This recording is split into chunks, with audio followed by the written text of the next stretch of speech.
Sedangkan Allah Ta'ala menciptakan kita dilengkapi dengan sisi ruhaniyah, dengan sisi spiritual.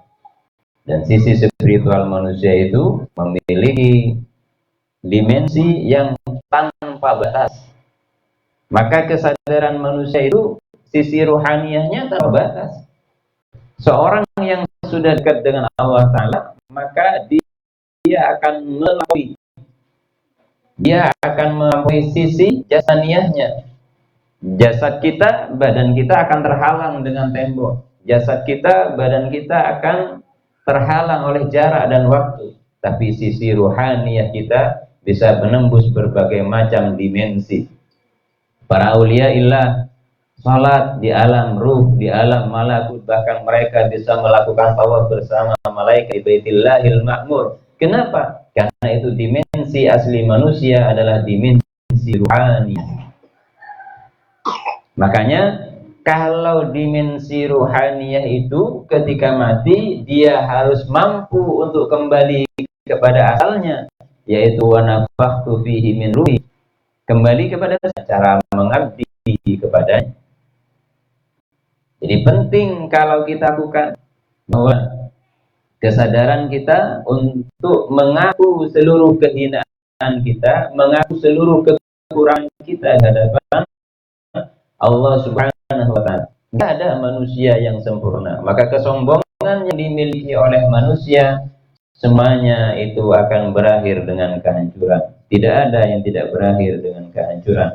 Maka yang keempat, katanya beliau, minal abdid ad-du'fi, yaitu dari seorang hamba itu apa?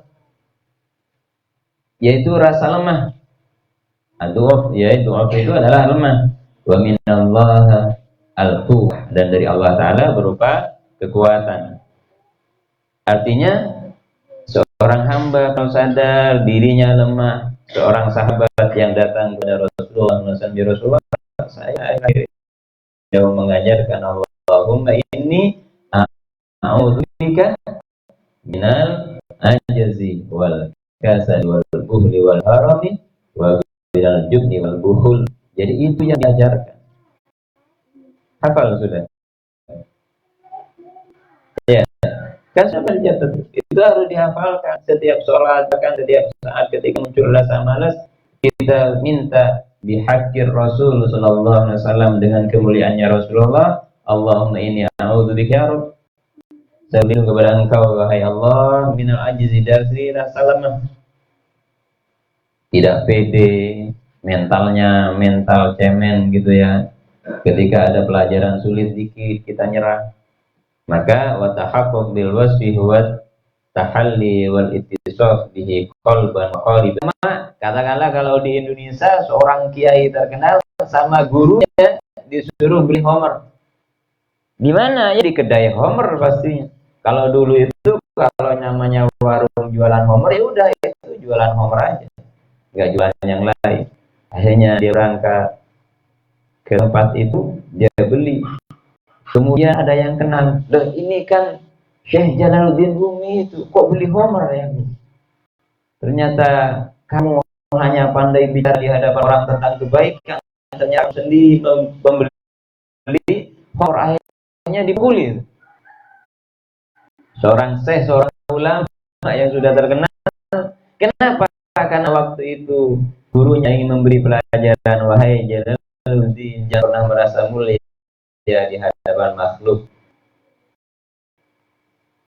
Akhirnya karena merasa mulia di hadapan makhluk, kemudian Jalaluddin Rumi diberikan perintah apa? Membeli homer sama gurunya.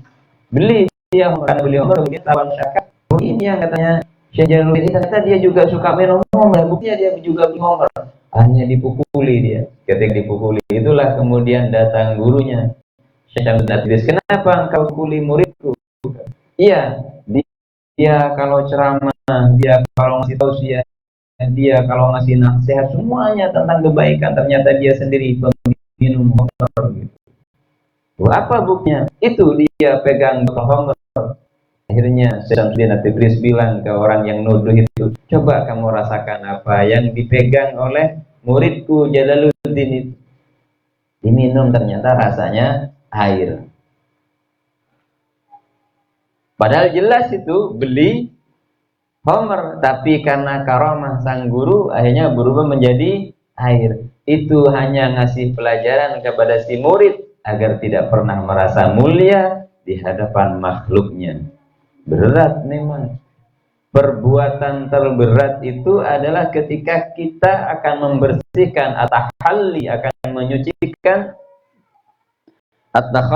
menyucikan diri dari hal-hal yang negatif, dari hal-hal yang kotor itu. Baru kita kemudian akan menjadi mulia di hadapan Allah Subhanahu wa taala. Faman arada ayya yamuddahu Allahu bil wina bihi bilwina bihi amma siwa falyatahaqqaq bil fakri mimma siwa. Makanya buktikan bahwa kalau kita ini memang menjadi seorang manusia yang lemah di hadapan Allah Ta'ala, maka Allah Ta'ala akan membantu kita dengan sifat kayanya. Maka hendaklah membuktikan rasa hinanya, bahwa kita hina di hadapan Allah Subhanahu wa taala, hina demi Allah, hina karena Allah. Jadi tidak merasa mulia sama sekali, wa tawadu bina khalqih, dan merasa dan merendahkan diri di hadapan makhluknya. Paling berat itu ketika seseorang itu menganggap dirinya hebat, menganggap dirinya, ketika dipuji oleh orang lain, wah teman saya ini memang baik, teman saya ini memang pintar, atau ceramahnya jenengan memang hebat. Oh, kalau tidak ada kamu tadi mungkin saya bingung untuk jawab soal. Ketika kita dipuji seperti itu, apakah kita kemudian merasa lebih pintar, merasa lebih mulia, dan merasa lebih cerdas daripada orang lain? Maka itu awal penyakit yang akan menjangkiti hati dan pikiran kita, sehingga kemudian kita akan jauh dari kemuliaan yang sesungguhnya. Faman tawadhu'a duna qadri rafa'ahullah fawqa qadri. Barang siapa yang bertawadu, jadi barang siapa yang memiliki rasa tawadu di hadapan Allah Subhanahu wa taala, maka kita akan tahu bahwa Allah itu akan mengangkat derajat kita. Jadi ini apa? Siapa yang merendahkan dirinya di hadapan makhluk dengan berdasarkan pengetahuan bahwa dirinya memang tidak berarti di hadapan Allah, maka Allah akan angkat derajatnya. Dan barang siapa yang menginginkan Allah Subhanahu wa taala mengangkat derajatnya, maka hendaklah dia buktikan rasa kekurangannya, memiliki kekurangan di hadapan Allah Subhanahu wa taala. Tahaqqaq biwasfil fakri fi kulli lahzatin, fama asra'ul ghina idza suhihal fakru, wa in turidan basal mawahibi ajilan fa fil faqirihun al mawahibi yunshar. Wa qala al-Abu Hasan Syadili radhiyallahu anhu, wa tashhihul ubudiyah bimulazamatil faqri. Jadi betulnya sifat ubudiyah adalah dengan senantiasa mulazamah. Mulazamah itu senantiasa memiliki rasa fakir, memiliki rasa hina, dan wadaduha awsafir rububiyah, dan dia memiliki rasa fakir, memiliki rasa hina di hadapan Allah Subhanahu wa taala. Maka kalau kita memiliki rasa hina, kita memiliki rasa fakir, maka kita akan berta'alluq, kita akan terus menerus akan menyambungkan batin kita kepada Allah taala. Jadi sekarang bagaimana kalian ketika kalian ngajinya lancar-lancar, apakah kemudian ingat sama Allah? Ya Allah, saya mau nggak lancar-lancar, apa saya memang tidak layak menghafalkan kalimat sucimu ini? Atau saya tidak layak menjadi ahlul Allah sampai saya begitu saja? Atau jangan-jangan engkau sudah menghendaki saya menjadi orang yang hafal Quran, menghendaki saya mampu menghafalkan kitab sucimu, cuma saya yang tidak mau bersungguh-sungguh, ya Allah. Jadi jangan sampai kita kemudian merasa bahwa Allah tidak memberikan kita kemampuan, Allah anugerahi kita kemampuan, Allah berikan kita kemampuan, dan kemampuan itu semuanya sama pada dasarnya. Yang membedakan itu adalah apa? Malesnya. Seringkali malah daripada kita ngobrol, mending kita ambil Quran, mending kita ngobrol berbicara dengan Allah Subhanahu wa Ta'ala. Begitu pula dengan pagi hari.